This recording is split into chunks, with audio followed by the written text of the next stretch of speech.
wasaaraheena xasan cali khayre oo nin dhalinyaro ah oo nin aad u wanaagsan ah waana salaamay in 20 daqiiqo waana wareystay xog wareysi waa iswadaarsanay waxaan aad ugu faraxsanahay inaan ku soo dhaweeyay timirtii galgala oo wax ka siiyay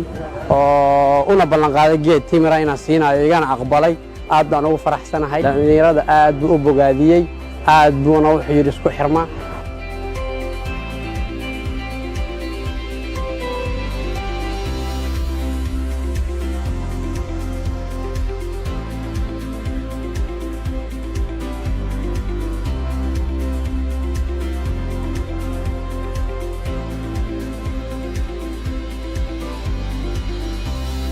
waxaan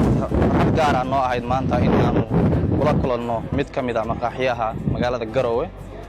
uu nagu soo booqday ra'iisul wasaaraha Soomaaliya Xasan Cali Khayre kulankaas wuxuu ahaa mid aad u qiimo badan ra'iisul wasaaruhu wuxuu aad dadka u gacan qaaday mid si daahfuran oo nooga warramay xaaladaha siyaasadda dalka ka jira gaar ahaan isagoo dareenkiisa muujinayay kuna xoojinayay codkiisa dhalinyaradu inay ahaadaan kuwa soo jeeda oo dhiiran kana qayb qaata horumarka iyo dadaalka lagu jiro soo celinta xasilinta dalka Soomaaliya meel kasta dhalinyaradu joogto inay isku mid yihiin mowqifna yeeshaan wadaniyada la xoojiyo